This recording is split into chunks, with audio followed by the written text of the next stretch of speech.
The grocery store is designed to make you feel like every decision you make in it is a reasonable one. The packaging is professional. The lighting is warm. The products have names and logos you have seen since childhood. Everything looks like food, and most of it technically is food in the sense that it will not poison you acutely. But the largest review of evidence ever conducted on what we eat was published in the BMJ in February 2024, covering 45 phases, meta-analyses, and almost 10 million people across multiple continents. And what it found is that a diet high in ultra-processed foods is associated with 32 distinct health conditions, including a 50% increased risk of death from cardiovascular disease, a 55% higher risk of obesity, a 40% higher risk of type 2 diabetes, a 48% higher risk of anxiety, ET, and a 21% increase in early death from any cause. These are not fringe findings from a single study. These are the aggregate conclusions of dozens of independent research efforts, synthesized into a single document, reviewed by peer-reviewed science. And in July 2025, the U.S. Department of Health and Human Services, the FDA, and the USDA issued a joint request for information to establish a federally recognized definition for ultra-processed foods, with HHS Secretary Robert F. Kennedy. I Jr. stating directly that ultra-processed foods are driving the chronic disease epidemic in America. The grocery store is the front line of that epidemic, and the 12 items on this list are the ones where the evidence is specific, documented, and actionable enough to change what you buy the next time you walk in. Let us start with the ones that are not just unhealthy in a vague overconsumption sense, the ones where the specific chemical compounds inside them have been classified as direct carcinogens by international health authorities. Processed meats, hot dogs, bologna, conventional deli meats, packaged sausage, have been classified by the World Health Organization's International Agency for Research on Cancer as Group 1 carcinogens. That classificate ion is shared with tobacco and asbestos. Group 1 means there is sufficient evidence in humans that the substance causes cancer. The specific mechanism in processed meat involves sodium nitrite, which is added as a preservative and color enhancer. In the acidic environment of research for decades, a 2024 study that followed adults for 43 years found that people who ate 2 or more servings per week of processed red meats, including bacon, bologna, and hot dogs, were 14% more likely to develop dementia than those who ate fewer than 3 servings per month over the same period. A 2022 study published in the BMJ found that men who ate the most ultra-processed foods had a 29% higher risk of developing colorectal cancer. A November 2024 study in JAMA Oncology found that men who ate a lot of ultra-processed foods were 1.5 times more likely to develop precancerous polyps before the age of 50. The nitrite to nitrosamine pathway, the WHO Group 1 classification, and the long-term epidemiology, CAL follow-up all point in the same direction. Processed meat is not a gray area in nutritional science. It is one of the clearest documented risks in the category, and the evidence has been building for 30 years. Sugary breakfast cereals deserve their own separate conversation because of how aggressively they are marketed to children and how thoroughly the formula disguises what the product actually is. The majority of conventional breakfast cereals contain BHT or TBHQ as preservative additives, synthetic antioxidants added to prevent the fat in the product from going rancid. BHT is listed as a possible human carcinogen by some authorities and has been removed from various food products in other countries. They contain artificial dyes, including red 40, yellow 5, and yellow 6, petroleum-derived colorants that the EU requires to carry a warning label stating that they may have an adverse effect on activity and attention in children. Red dye number 3 was formally banned by the FDA in January 2025, 34 years after initial evidence showed it caused cancer in animals, a timeline that tells you something important about how quickly the American regulatory system moves to protect consumers from ingredients that have been in children's breakfast bowls for decades. Most commercial cereals also contain high fructose corn syrup or added sugars as a primary ingredient, enriched refined flour rather than whole grain, and up to 3 times as much sugar per serving as the daily added sugar limit recommended for children by the American Heart Association. The box is covered in cartoon characters and vitamin claims. The ingredient list is a chemistry lesson. Margarine and any product labeled vegetable shortening exist in a category that the FDA itself formally determined is not generally recognized as safe. The core ingredient, partially hydrogenated vegetable oil, is the primary dietary source of artificial trans fat, a form of fat that research going back to the work of Harvard epidemiologist Walter Willett in the 1990s consistently shows raises LDL cholesterol, lowers HDL cholesterol, and increases cardiovascular disease risk more than any other dietary fat. The FDA ordered the phase out of partially hydrogenated oils from the American food supply in 2015, with compliance required by 2020. But the serving size loophole that allows products to claim 0 grams trans fat if a single serving contains less than 0.5 grams means that margarine products still containing hydrogenated oil components can legally tell you on their label that they contain no trans fat. Check the ingredient list, not the nutrition facts, P. An L. If it says partially hydrogenated or hydrogenated vegetable oil, the trans fat is in there. It is simply below the reporting threshold at the designated serving size. Products like I Can't Believe It's Not Butter and conventional store-brand margarines have been living in this regulatory gap for years.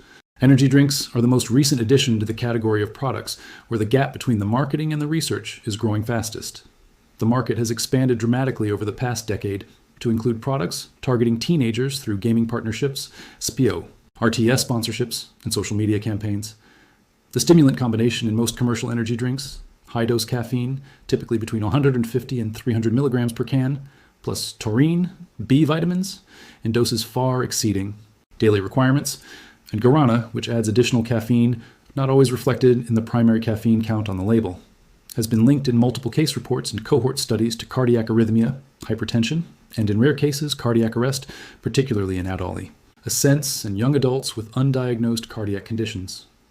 A May 2025 study presented at the American College of Cardiology found that people consuming around 9 servings per day of ultra-processed foods had dramatically elevated cardiovascular SK, and high-sugar, high-stimulant beverages were specifically identified among the products with the strongest association.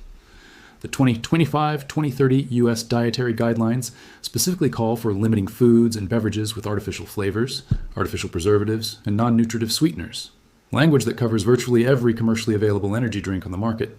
Flavored yogurt with fruit on the bottom is one of the most successful marketing misdirections in the grocery store.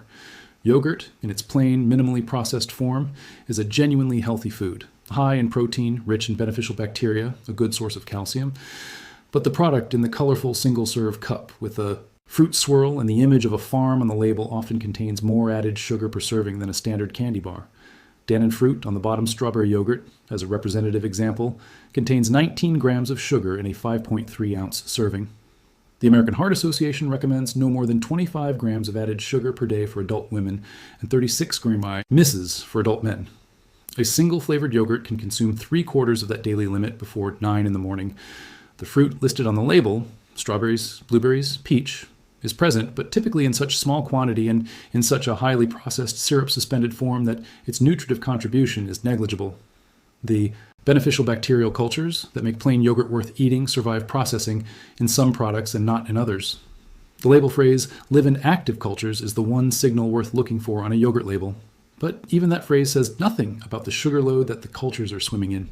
Sports drinks, Gatorade, Powerade, Body Armor, were formulated for athletes replacing electrolytes during sustained high-intensity exercise, exceeding 1 hour. For a marathon runner or competitive cyclist, the sodium, potassium, and glucose serve a genuine physiologics malfunction.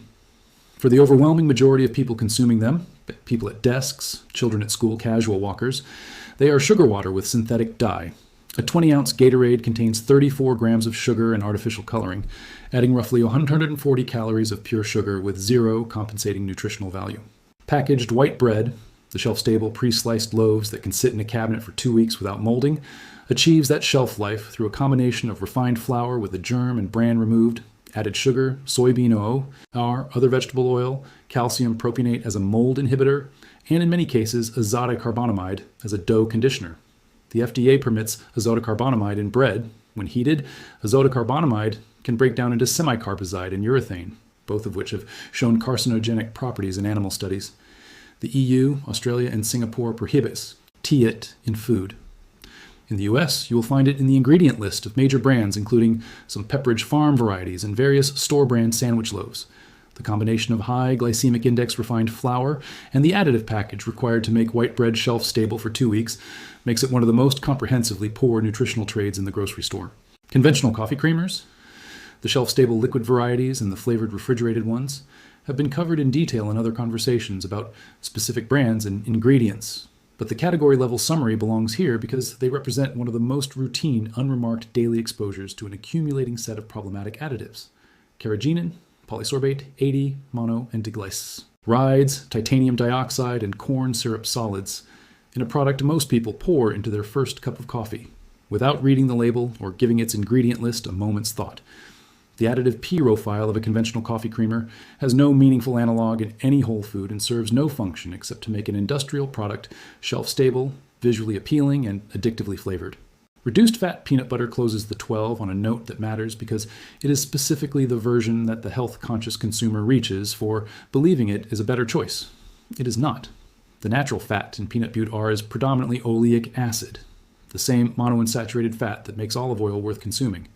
When manufacturers remove that fat to create a reduced fat product, they have to add something back to maintain the texture. Mouthfeel, and palatability. That something is sugar, typically more sugar than the full fat version contains, sometimes significantly more. The fat that was removed was beneficial. The sugar that replaced it is not. Now let's talk about the 5 foods that are genuinely worth your money.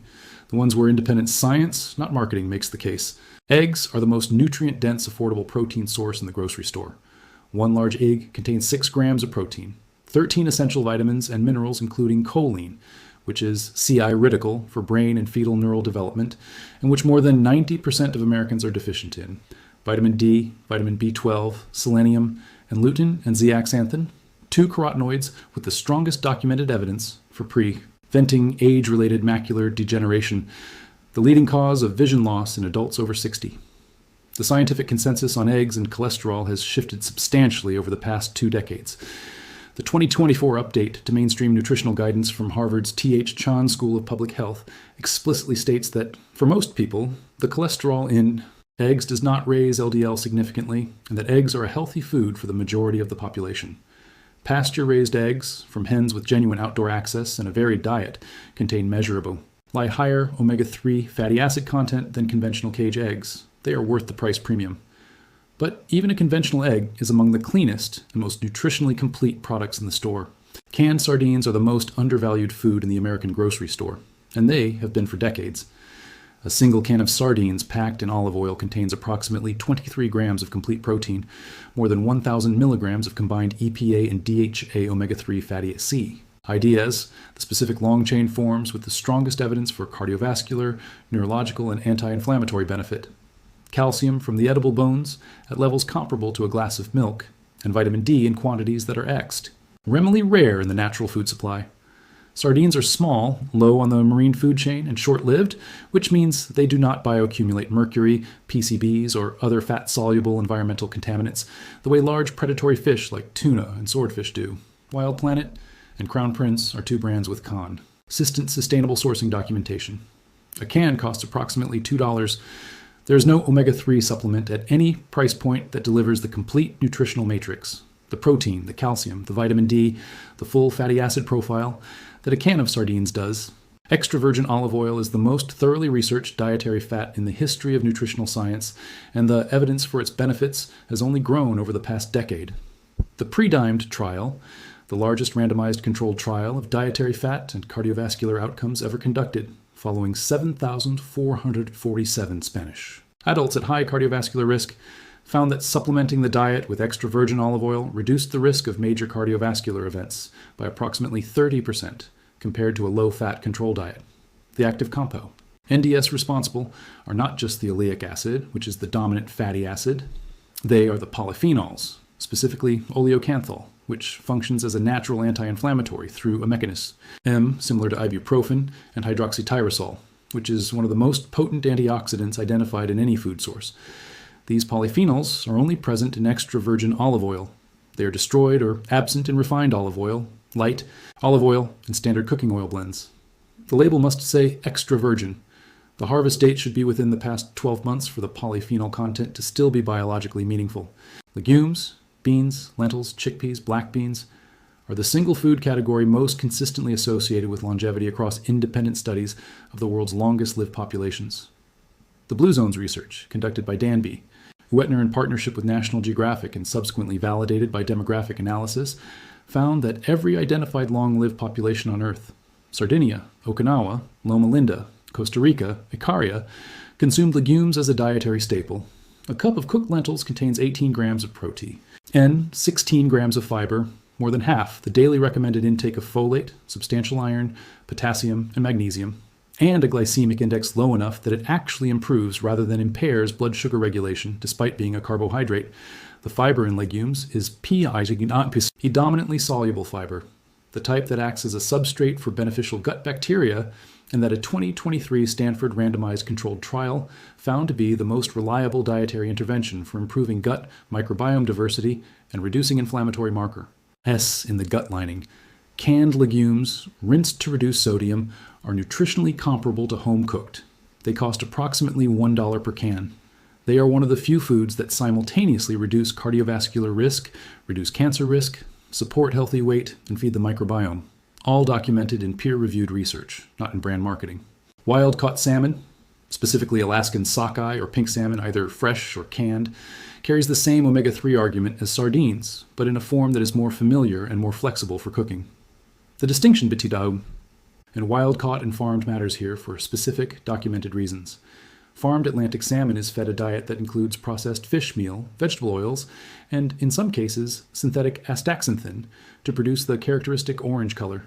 The omega-3 content varies depending, ending on the feed formula in the farming operation. Wild Alaskan sockeye salmon eats krill and small fish in a natural marine environment, which produces a consistent and high omega-3 profile, typically between 1,500 and 2,000 milligrams of EPA and DHA per 3-ounce serving, along with the natural astaxanthin that gives it its deep color and that has its own antioxidant profile. A canned option, the 365 by Whole Foods Market. Alaskan wild pink salmon costs approximately $2 per serving and delivers the full nutritional profile of a premium fresh fish at a fraction of the price. Here is what all 12 of the foods to stop buying have in common. They were designed to be produced at scale, priced cheaply, made shelf-stable through chemistry, and made addictive through a combination of sugar, salt, BFO, tea, and artificial flavor enhancement. None of that design process had your health as its primary objective. And here is what the 5 worth buying have in common.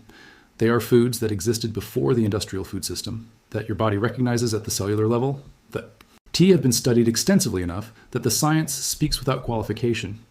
You do not need a complicated protocol or an expensive wellness program. You need to stop buying the things on the first list and start buying more of the things on the second. That is the entirety of the upgrade.